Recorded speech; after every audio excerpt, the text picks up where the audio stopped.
السلام علیکم ورحمۃ اللہ وبرکاتہ۔ تعلیم الاسلام حصہ 4 کا پہلا شعبہ تعلیم الایمان یا اسلامی عقیدے۔ بسم اللہ الرحمن الرحیم، یعنی شروع اللہ کے نام سے جو بڑا مہربان نہایت رحم والا ہے۔ توحید۔ سوال، لفظ اللہ کے کیا معنی ہیں؟ جواب، اللہ اس ذات خدا تعالیٰ کا نام ہے جو واجب الوجود ہے اور تمام صفات کمالیہ اس میں موجود ہے۔ سوال، واجب الوجود کے کیا معنی ہیں؟ جواب، واجب الوجود ایسی ہستی کو کہتے ہیں یا ایسی موجود چیز کو کہتے ہیں جس کا وجود یعنی موجود ہونا واجب یعنی ضروری ہو اور اس کا نہ ہونا ناممکن ہو۔ جو واجب الوجود ہوگا وہ ہمیشہ سے ہوگا اور ہمیشہ رہے گا، نہ اس کی ابتدا ہوگی نہ انتہا، اور کسی وقت اس کی نیستی نہ ہو سکے گی، اور وہ خود بخود موجود ہوگا، کیونکہ جو چیز کسی دوسرے کے پیدا کرنے سے پیدا ہو جائے اور وجود میں آئے وہ واجب الوجود نہیں ہو سکتی۔ بس اسلامی تعلیم کے مطابق اللہ تعالیٰ واجب الوجود ہے، اس کے سوا دنیا کی کوئی چیز واجب الوجود نہیں۔ سوال، صفات کمالیہ کے کیا معنی ہیں؟ جواب، خدا تعالیٰ چونکہ واجب الوجود ہے اور واجب الوجود کا اپنی ذات میں کامل ہونا ضروری ہے،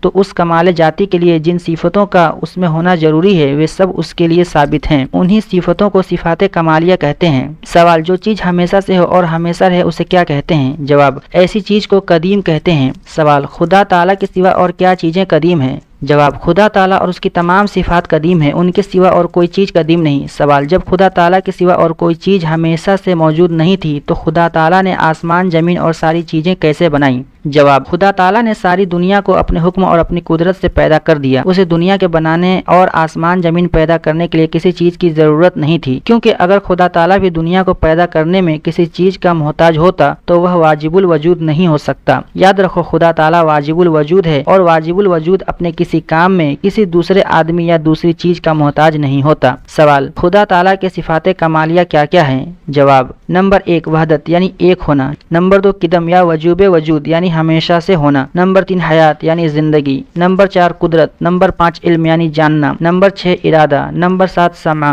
یعنی سننا، نمبر 8 بصر یعنی دیکھنا، نمبر 9 کلام یعنی بات چیت کرنا، نمبر 10 خلق یعنی پیدا کرنا، نمبر 11 تکوین یعنی وجود میں لانا وغیرہ۔ سوال، وحدت کی صفت کے کیا معنی ہیں؟ جواب، وحدت کے معنی ایک ہونا، یہ خدا تعالیٰ کی صفت ہے کہ وہ اپنی ذات میں بھی ایک ہے اور صفات میں بھی یکتا ہے، اور توحید کے معنی خدا کو ایک سمجھنا یا اس کے ایک ہونے کا یقین اور اقرار کرنا ہے۔ سوال، صفت قدم اور وجوب وجود کے کیا معنی ہیں؟ جواب، قدم کے معنی قدیم ہونا یعنی ہمیشہ سے ہونا اور ہمیشہ رہنا، اور وجوب وجود کے معنی واجب الوجود ہونا ہے۔ واجب الوجود کے معنی تم شروع میں پڑھ چکے ہو۔ سوال، ازلی ابدی کے کیا معنی ہیں؟ جواب، جس چیز کی ابتدا نہ ہو یعنی وہ ہمیشہ سے ہو اسے ازلی کہتے ہیں، اور جس چیز کی انتہا نہ ہو یعنی وہ ہمیشہ رہے اسے ابدی کہتے ہیں۔ بس خدا تعالیٰ ازلی بھی ہے اور ابدی بھی ہے، اور یہی معنی قدیم ہونے کے ہیں۔ سوال، حیات کے کیا معنی ہیں؟ جواب، حیات کے معنی زندگی کے ہیں، یعنی خدا تعالیٰ زندہ ہے، زندگی کی صفت اس کے لیے ثابت ہے۔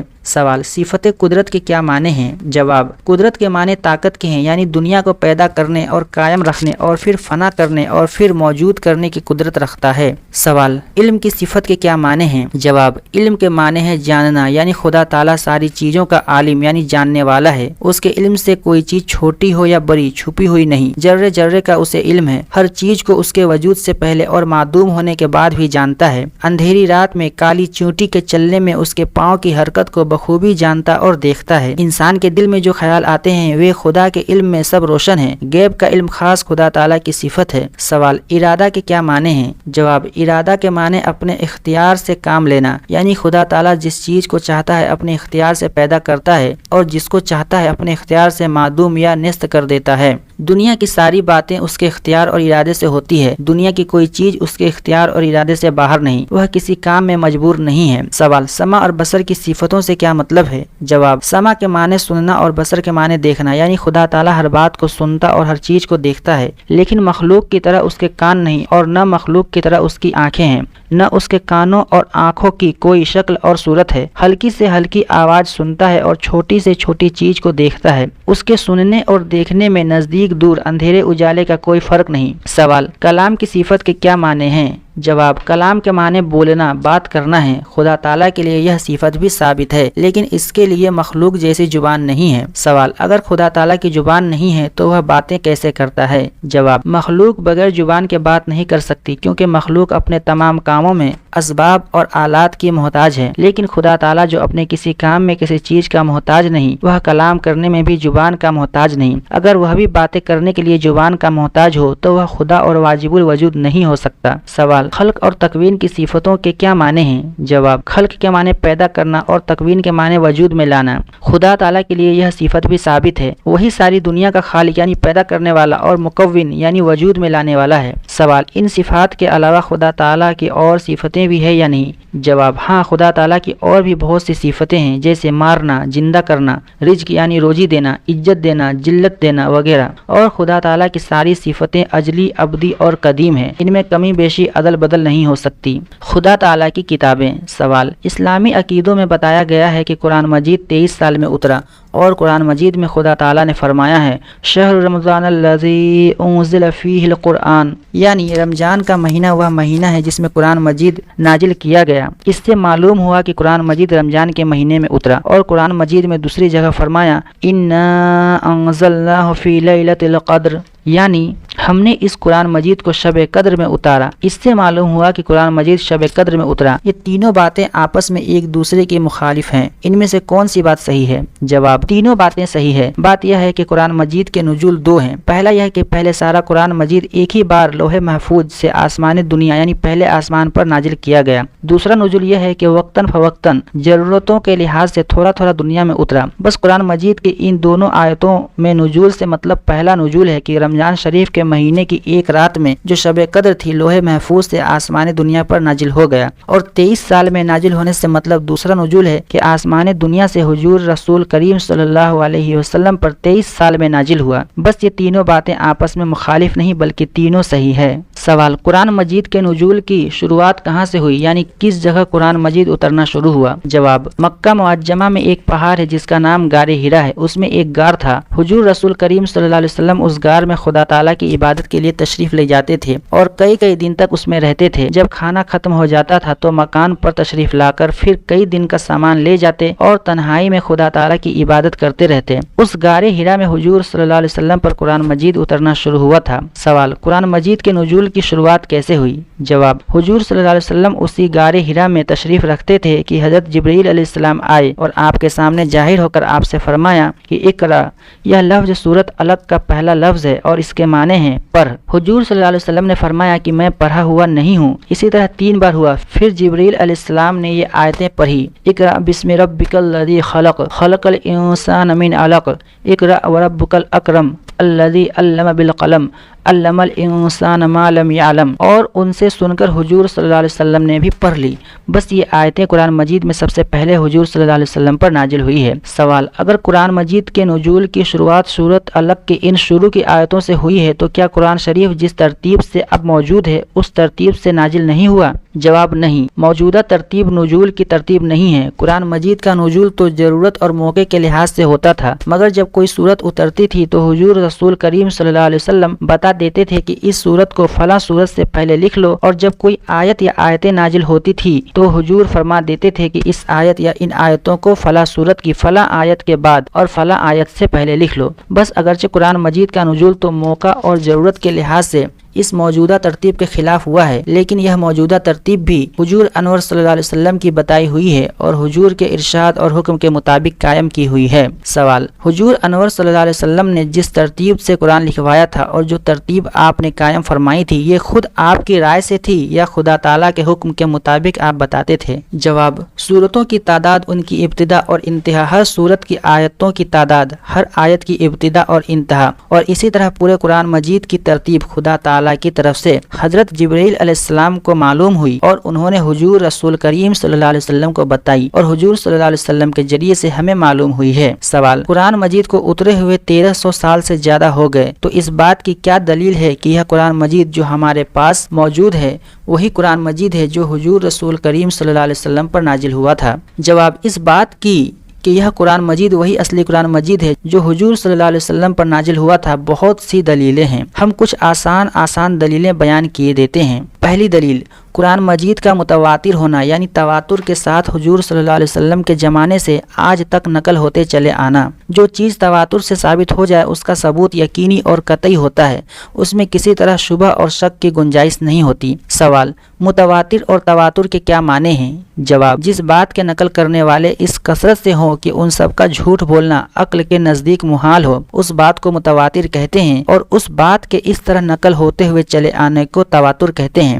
بس قرآن مجید کو حضور کے زمانے سے اتنی کثرت سے لوگ نقل کرتے اور پڑھتے پڑھاتے چلے آئے ہیں کہ کم سے کم عقل والا آدمی بھی یقین نہیں کر سکتا کہ اتنے آدمی سب کے سب جھوٹ بولتے ہوں گے۔ دوسری دلیل: حضور صلی اللہ علیہ وسلم کے زمانے سے آج تک لاکھوں بلکہ کروڑوں مسلمان قرآن مجید کے حافظ ہوتے چلے آئے ہیں، اور آج بھی دنیا میں مسلمانوں کے لاکھوں بچے، جوان، بوڑھے ایسے موجود ہیں جن کے سینوں میں قرآن مجید محفوظ ہے، اور جس کتاب کے نزول کے وقت سے آج تک اتنے حافظ موجود رہے ہوں اور انہوں نے اپنے سینوں میں اس کی حفاظت کی ہو، اس کے محفوظ اور اصلی ہونے میں کیا شبہ ہو سکتا ہے؟ تیسری دلیل: خود قرآن مجید میں حضرت رب العزت نے فرمایا ہے اِنَّا نَحْنُ نَزَّلْنَا الذِّكْرَ وَإِنَّا لَهُ لَحَافِظُونَ، یعنی یقیناً ہم نے ہی قرآن مجید کو اتارا ہے اور ہم ہی اس کے محافظ ہیں۔ بس جبکہ خدا تعالیٰ نے قرآن مجید کی حفاظت اپنے ذمے لی ہے اور اس کی حفاظت کا وعدہ فرمایا ہے، تو ضروری طور پر ثابت ہو گیا کہ یہ قرآن مجید بعینہ وہی قرآن مجید ہے جو حضور انور صلی اللہ علیہ وسلم پر نازل ہوا تھا، کیونکہ اس کی حفاظت کا وعدہ خدا تعالیٰ نے فرمایا تھا۔ بس وہ آج تک محفوظ ہے اور انشاءاللہ تعالیٰ قیامت تک محفوظ رہے گا۔ چوتھی دلیل: قرآن مجید نے اپنے نزول کے وقت جو دعویٰ کیا تھا کہ اس جیسا کلام کوئی شخص نہیں بنا سکتا، یہ دعویٰ آج تک اس قرآن مجید کے بارے میں صحیح رہا، کیونکہ جو قرآن مجید آج موجود ہے اس کا مثل نہ کوئی شخص بنا سکا، نہ بنانے کا دعویٰ کیا، نہ بنا سکتا ہے، نہ بنا سکے گا۔ بس یہ اس بات کی کھلی دلیل ہے کہ یہ قرآن مجید وہی اصلی قرآن مجید ہے جو حضور رسول کریم صلی اللہ علیہ وسلم پر نازل ہوا تھا۔ رسالت: سوال: قرآن مجید میں ہے وَإِن مِّنْ أُمَّةٍ إِلَّا خَلَا فِيهَا نَذِيرٌ، یعنی کوئی قوم ایسی نہیں جس میں خدا کی طرف سے کوئی ڈرانے والا نہ آیا ہو، اور دوسری جگہ فرمایا ہے وَلِكُلِّ قَوْمٍ حَادٍ، یعنی ہر قوم کے لیے ہدایت کرنے والا بھیجا گیا ہے۔ ان آیتوں سے معلوم ہوتا ہے کہ ہر ملک اور ہر قوم میں خدا کی طرف سے کوئی پیغمبر بھیجا گیا ہے، تو کیا ہندوستان میں بھی کوئی پیغمبر آئے تھے؟ جواب: ہاں، ان آیتوں سے بے شک یہ بات ثابت ہوتی ہے کہ ہر قوم کے لیے خدا نے کوئی ہادی اور ڈرانے والا بھیجا ہے، اور اس لیے ممکن ہے کہ ہندوستان میں بھی کوئی نبی آئے ہوں۔ سوال: کیا یہ کہہ سکتے ہیں کہ ہندوؤں کے پیشوا جیسے کرشن جی اور رام چندر جی وغیرہ خدا کے پیغمبر تھے؟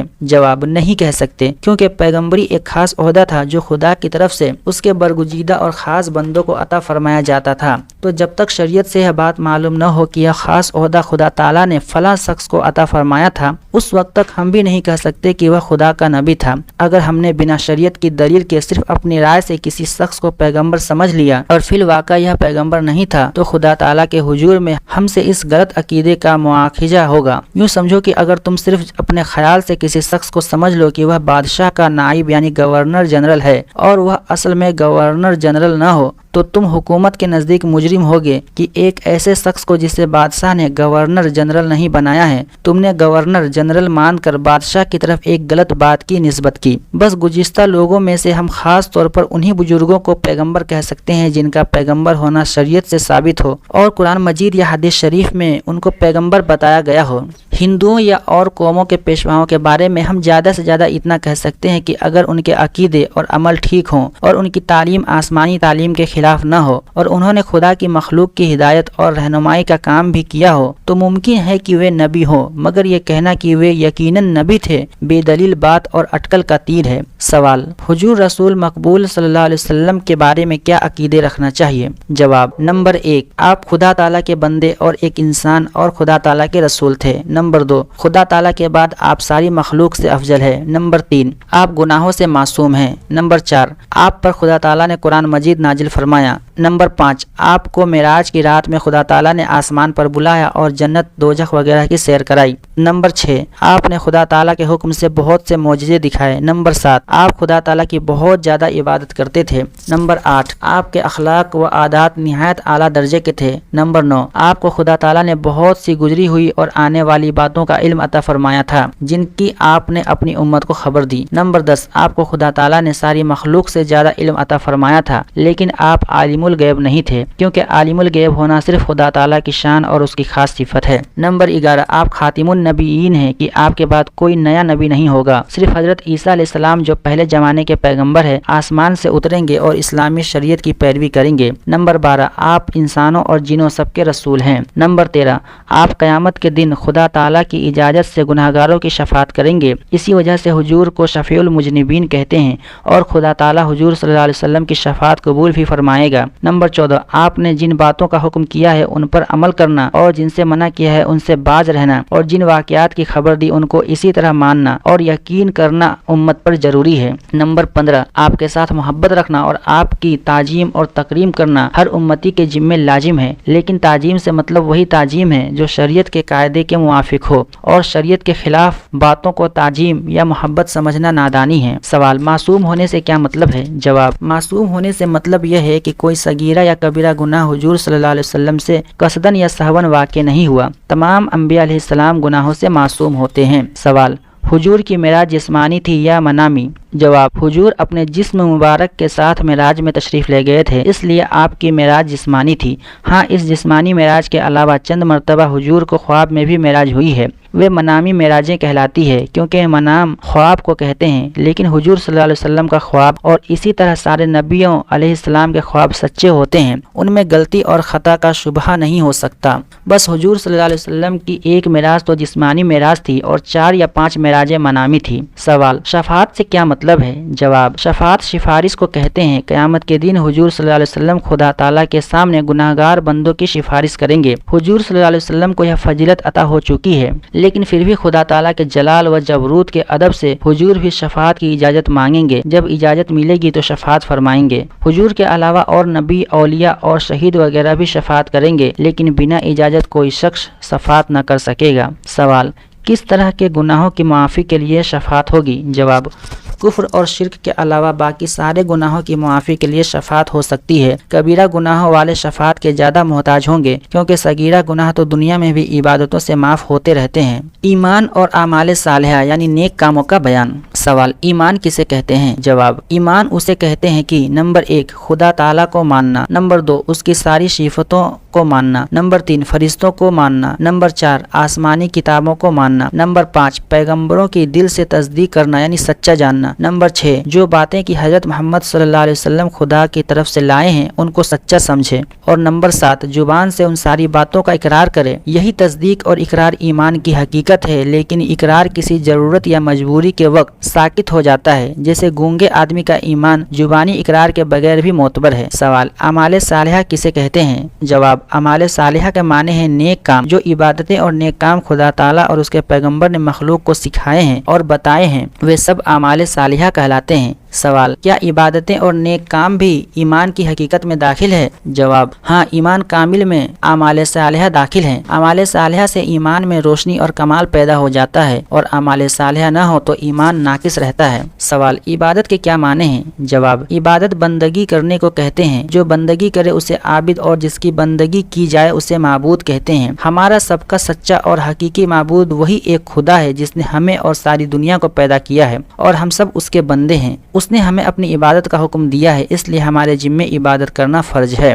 سوال، خدا تعالیٰ نے اپنی مخلوق میں سے کس کس مخلوق کو عبادت کا حکم دیا ہے؟ جواب، آدمیوں اور جنوں کو عبادت کرنے کا حکم دیا گیا ہے، انہی دونوں کو مکلف کہتے ہیں، اور فرشتے اور دنیا کی باقی جاندار عبادت کے مکلف نہیں ہیں۔ سوال، جن کون ہیں؟ جواب، جن بھی خدا تعالیٰ کی ایک بڑی مخلوق ہے جو آگ سے پیدا ہوئی ہے۔ جنوں کے جسم ایسے لطیف یعنی ہلکے ہیں کہ ہمیں نظر نہیں آتے، لیکن جب وہ کسی آدمی یا جانور کی شکل میں ہو جاتے ہیں تو نظر آنے لگتے ہیں۔ اپنی شکل بدلنے اور آدمیوں اور جانوروں کی صورت میں ہو جانے کی خدا نے انہیں طاقت دی ہے، ان میں مرد بھی ہے اور عورتیں بھی، ان کی اولاد بھی ہوتی ہے۔ سوال، عبادت کرنے کا کیا طریقہ ہے؟ جواب، عبادت کے بہت سے طریقے ہیں، جیسے نمبر 1 نماز پڑھنا، نمبر 2 روزہ رکھنا، نمبر 3 زکوٰۃ دینا، نمبر 4 حج کرنا، نمبر 5 قربانی کرنا، نمبر 6 اعتکاف کرنا، نمبر 7 مخلوق کو نیک باتوں کی ہدایت کرنا، نمبر 8 بری باتوں سے روکنا، نمبر 9 ماں باپ استادوں اور بزرگوں کی عزت اور ادب کرنا۔ نمبر 10 مسجد بنانا۔ نمبر 11 مدرسہ جاری کرنا۔ نمبر 12 دین کا علم پڑھنا۔ نمبر 13 دین کا علم پڑھانا۔ نمبر 14 دین کا علم پڑھنے والوں کی مدد کرنا۔ نمبر 15 خدا کے راستے میں خدا کے دشمنوں سے لڑنا۔ نمبر 16 غریبوں کی ضرورت پوری کرنا۔ نمبر 17 بھوکوں کو کھانا کھلانا۔ نمبر 18 پیاسوں کو پانی پلانا۔ اور ان کے علاوہ سب ایسے کام جو خدا کے حکم اور مرضی کے موافق ہو، سب عبادت میں داخل ہے اور انہی کاموں کو اعمال صالحہ کہتے ہیں۔ معصیت اور گناہ کا بیان۔ سوال معصیت کے کیا معنی ہیں؟ جواب معصیت کے معنی نافرمانی کرنا، حکم نہ ماننا ہے۔ جس کام میں خدا تعالیٰ کے حکموں کی نافرمانی ہوتی ہو اسے معصیت اور گناہ کہتے ہیں۔ گناہ کرنا بہت بری بات ہے۔ خدا تعالیٰ کا غضب اور ناراضگی اور عذاب گناہ کی وجہ سے ہوتا ہے۔ گناہوں میں سب سے بڑا گناہ کفر اور شرک ہے۔ کافر اور مشرک ہمیشہ دوزخ میں رہیں گے۔ کافر اور مشرک کی صفحات بھی کوئی نہیں کرے گا۔ قرآن مجید میں اللہ تعالیٰ نے فرمایا ہے کہ مشرک کو میں کبھی نہیں بخشوں گا۔ کفر اور شرک کا بیان۔ سوال کفر اور شرک کسے کہتے ہیں؟ جواب جن چیزوں پر ایمان لانا ضروری ہے ان میں سے کسی ایک بات کو بھی نہ ماننا کفر ہے۔ جیسے کوئی آدمی خدا تعالیٰ کو نہ مانے یا خدا تعالیٰ کی صفتوں کا انکار کرے یا 2-3 خدا مانے یا فرشتوں کا انکار کرے یا خدا تعالیٰ کی کتابوں میں سے کسی کتاب کا انکار کرے یا کسی پیغمبر کو نہ مانے یا تقدیر سے انکار کرے یا قیامت کے دن کو نہ مانے یا خدا تعالیٰ کے بنیادی حکموں میں سے کسی حکم کا انکار کرے یا رسول اللہ صلی اللہ علیہ وسلم کی دی ہوئی کسی خبر کو جھوٹا سمجھے تو ان سب صورتوں میں کافر ہو جائے گا۔ اور شرک اسے کہتے ہیں کہ خدا تعالیٰ کی ذات یا صفات میں کسی دوسرے کو شریک کرے۔ سوال خدا تعالیٰ کی ذات میں شرک کرنے کے کیا معنی ہیں؟ جواب ذات میں شرک کرنے کے معنی یہ ہیں کہ 2-3 خدا ماننے لگے، جیسے عیسائی کی 3 خدا ماننے کی وجہ سے مشرک ہیں، اور آگ کو پوجنے والے کی 2 خدا ماننے کی وجہ سے مشرک ہوئے، اور جیسے بت پرست کی بہت سے خدا مان کر مشرک ہوتے ہیں۔ سوال صفتوں میں شرک کرنے کے کیا معنی ہیں؟ جواب خدا کی صفت کی طرح کسی دوسرے کے لیے کوئی صفت ثابت کرنا شرک ہے، کیونکہ کسی مخلوق میں چاہے وہ فرشتہ ہو یا نبی، ولی ہو یا شہید، پیر ہو یا امام، خدا تعالیٰ کی صفتوں کی طرح صفت نہیں ہو سکتی۔ سوال شرک فی صفات کی کتنی قسمیں ہیں؟ جواب بہت سی قسمیں ہیں، یہاں پر ہم کچھ قسموں کا ذکر کیے دیتے ہیں۔ نمبر 1 شرک فی القدرت، یعنی خدا تعالیٰ کی طرح قدرت کی صفت کسی دوسرے کے لیے ثابت کرنا، جیسے یہ سمجھنا کہ فلاں پیغمبر یا نبی یا شہید وغیرہ پانی برسا سکتے ہیں یا مرادیں پوری کر سکتے ہیں یا مارنا جلانا ان کے قبضے میں ہے یا کسی کو نفع اور نقصان پہنچانے کی طاقت رکھتے ہیں، یہ ساری باتیں شرک ہے۔ نمبر 2 شرک فی العلم، یعنی خدا تعالیٰ کی طرح کسی دوسرے کے لیے علم کی صفت ثابت کرنا، جیسے یوں سمجھنا کہ خدا تعالیٰ کی طرح فلاں پیغمبر یا ولی وغیرہ غیب کا علم رکھتے تھے یا خدا کی طرح ذرے ذرے کا انہیں علم ہے یا ہمارے سب حالات کو جانتے ہیں یا دور اور پاس کی چیزوں کی خبر رکھتے ہیں، یہ سب شرک فی العلم ہے۔ نمبر 3 شرک فی السمع والبصر، یعنی خدا تعالیٰ کی صفت یا سمع یا بصر میں کسی دوسرے کو شریک کرنا، جیسے یہ اعتقاد رکھنا کہ فلاں پیغمبر یا ولی ہماری ساری باتوں کو دور و پاس سے سن لیتے ہیں یا ہمیں اور ہمارے کاموں کو ہر جگہ سے دیکھ لیتے ہیں، یہ سب شرک ہے۔ نمبر 4 شرک فی الحکم، یعنی خدا تعالیٰ کی طرح کسی اور کو حاکم سمجھنا اور اس کے حکم کو خدا کے حکم کی طرح ماننا، جیسے پیر صاحب نے حکم دیا کہ یہ وظیفہ عصر کی نماز سے پہلے پڑھا کرو تو اس حکم کی تعمیل اس طرح ضروری سمجھے کہ وظیفہ پورا کرنے کی وجہ سے